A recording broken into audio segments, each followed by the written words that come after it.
People that definitely need to be a little smarter are some of the people that performed at the UK Music Festival, Glastonbury. Do you remember the days when music festival going young people were basically doped up hippies all about peace and love? Well, I don't. You can remember the 60s, you weren't there. Yeah, well, that's exactly right. I definitely don't, because I wasn't around in the 60s, unfortunately. Hang on. Neither were Joe and I'd just like to say. No, although my father was a 60s hippie. He was a wandering American troubadour. So we haven't bonded. The apple has not rolled too far. I'm saving that for therapy. It does explain a lot about you, Joe. But I've also seen the iconic images of Woodstock and music festivals back then. Summer of Love. It was all peace and love. But today, they are so different. The UK's Glastonbury will set you back at least $600, and you'll get to hear performances that are not music, not art, just pure hatred. This is one musician who performed at the festival, and he calls himself Bob Villain. Death, death to the IDF, death, death to the IDF, death, death to the IDF.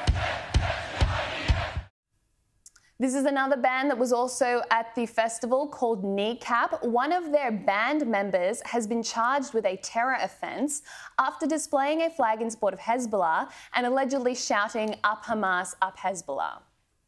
Israel are war criminals. It's a genocide.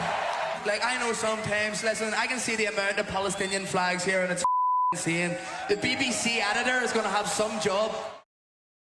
Particularly that first chant, chanting death, death to the IDF. How is that not incitement to violence? And how did the lefty, hippie progressives who claim to stand on the side of human rights and love and tolerance suddenly end up on the side of terror organisations? Yeah, that's exactly right. And that's the most interesting thing about it. So it's one thing for a sort of extremist to be out there saying, you know, I want to blow up Israel. That means you are terrorist. It's another thing for all these peace, love and mung bean hippies to be like that. So they're selling Palestinian flags at Glastonbury. Apparently they were selling Can I just ask, are they made in China? Probably. For I think 10 quid it was. So you could show how, you know, right on you are. It costs about, I know you said 600, it must be cheaper tickets.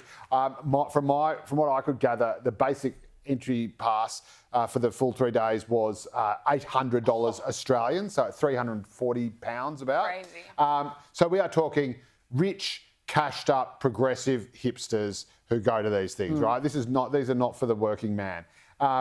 So there are two, and this is how sort of weird and creepy it gets. So there's this Irish rap group from Belfast called Kneecap, which I think is a play on the fact that the IRA used to go around kneecapping informers.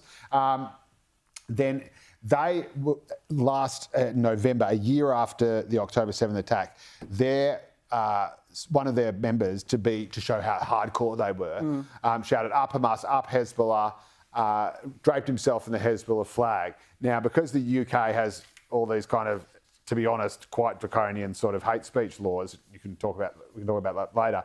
He actually got charged last month, or in May, I think we're July now. He got charged in May with the terror-related offences, supporting a terror organisation, because Hamas and Hezbollah are a prescribed terror organisation in the UK, like they are here.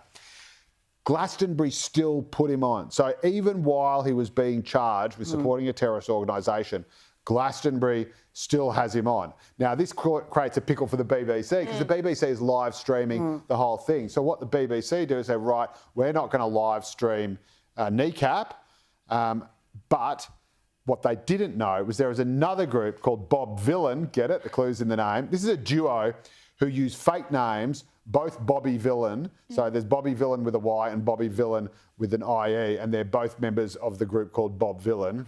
Kids are so clever these days, aren't they? The wit. They could only think of like one pun, so they thought they'd use it 3 times.